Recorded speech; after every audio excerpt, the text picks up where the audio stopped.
नमस्कार दोस्तों। आज लेकर के आया हूं आप लोगों के सामने नारायण और अजामिल की कहानी, पाप से मोक्ष तक का सफर। अजामिल जो एक पवित्र ब्राह्मण परिवार में जन्मा था और अपने गांव में धर्म और कर्तव्य पालन के लिए प्रसिद्ध था।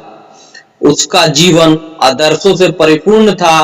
प्रतिदिन वह अपने माता पिता की सेवा करता, यज्ञ हवन करता और भगवान का नाम जपता। उसकी दिनचर्या में पूजा पाठ, वेद ध्यान और जरूरतमंदों की मदद करना शामिल था। लोग उसकी ईमानदारी और भक्ति की प्रशंसा करते नहीं थकते थे, लेकिन कहते हैं जीवन में कभी कभी एक क्षणिक घटना पूरी दिशा को बदल देती है। ऐसा ही हुआ अजामिल के साथ। एक दिन वह जंगल में फूल तोड़ने गया। वहां उसने एक नृत्यांगना को देखा जो अपनी अदाओं और सौंदर्य से मोहित थी। अजामिल उसकी सुंदरता में इतना खो गया कि वह अपने धर्म और संयम को भूल गया, और यह धीरे धीरे मोह जो है उसके पतन का कारण बन गया। अजामिल जो पहले धर्म के मार्ग पर और सत्य के मार्ग पर चलता था, अब उसे वो नृत्यांगना के प्रेम में पड़कर अपना सारा जीवन त्यागने को तैयार हो गया।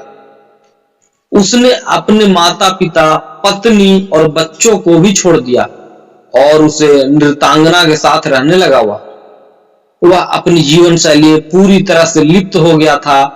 इस प्रेम में उसे अधर्म के रास्ते पर ढकेल दिया और तरह तरह के अनैतिक कार्य करना वो शुरू कर दिया।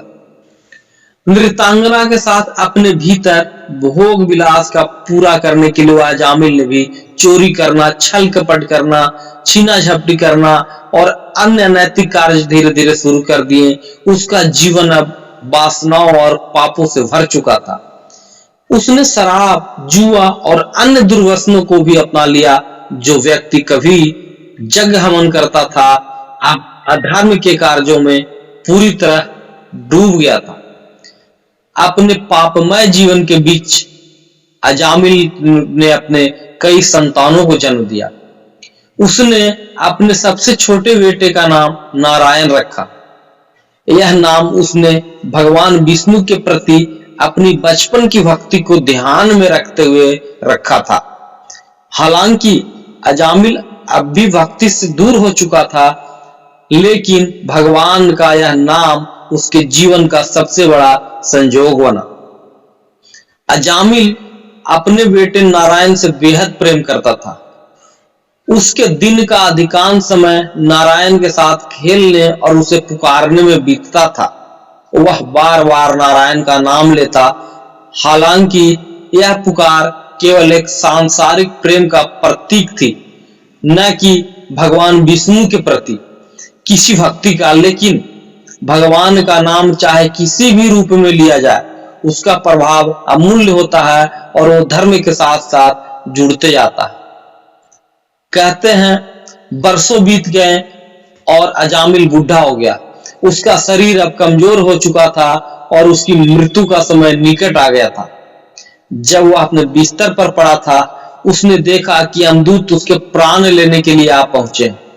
वे काले, भयानक और क्रूर दिखने वाले प्राणी थे। लंबे चौड़े यमराज के साथ अजामिल उनके भयंकर रूप को देखकर भय से कांपने लगा। उसी समय उसने अंतिम सहायता के लिए अपने सबसे प्रिय बेटे नारायण को पुकारा, लेकिन इस बार पुकार में भगवान का नाम समाहित था। अजामिल का यह आह्वान केवल उसके बेटे के लिए था, लेकिन भगवान नारायण ने इसे अपनी ओर से अपनी पुकार मान लिया। यह भगवान के नाम की महिमा थी कि उन्होंने अपने दूतों को अजामिल की रक्षा के लिए भेज दिया। जैसे ही अजामिल ने नारायण नारायण पुकारा, भगवान विष्णु के दूत, जिन्हें विष्णु दूत कहते हैं, तुरंत प्रकट हुए। उनका तेजस्वी और दिव्य स्वरूप देखकर यमदूत भी स्तब्ध रह गए। विष्णु दूतों ने यमदूतों को रोकते हुए कहा, यह व्यक्ति भगवान नारायण का नाम ले चुका है, हमारे स्वामी का नाम ले चुका है, इसलिए उसके सारे पाप नष्ट हो गए हैं।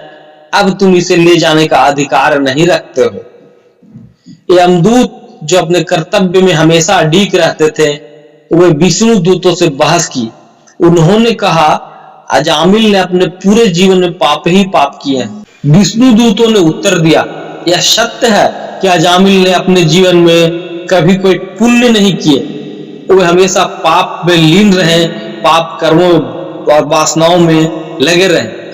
लेकिन भगवान का नाम सबसे बड़ा उद्धारक है। जिसने भी सच्चे मन से भगवान का नाम लिया है, उसके पाप नष्ट हो जाते हैं। अजामिल ने अपने अंतिम समय में नारायण का नाम लिया है। भगवान का नाम लेने से बड़ा कोई पुण्य हो ही नहीं सकता। यह सब देखकर अजामिल का हृदय परिवर्तन हो गया। उसने अपने जीवन के पापों को महसूस किया और भगवान से क्षमा मांगी। उसने निश्चय किया कि अब वह अपने शेष जीवन को भगवान की भक्ति में लगाएगा। विष्णु दूतों ने उसे जीवन दान दिया और उसे भगवान की भक्ति का मार्ग दिखाया। अजामिल ने अपने सारे दुर्व्यसनों और पापों को त्याग दिया, वासनाओं से दूर हो गया, गलत काम छोड़ दिया और उसने गंगा के तट पर अजामिल ने एक आश्रम बनाया और वहीं रहकर भगवान विष्णु की उपासना और आराधना का अनन्य भक्ति करने लगा। उसका जीवन अब पूरी तरह से बदल चुका था। वह हर दिन भगवान की भगवत गीता का पाठ करता और अन्य धर्म ग्रंथों का अध्ययन करता, भगवान के नाम का जाप करता और जरूरतमंदों की सेवा करता। कुछ समय बाद उसका जब अंतिम समय आया तो विष्णु दूत स्वयं उसे लेने आए और उसे मोक्ष प्रदान किया गया।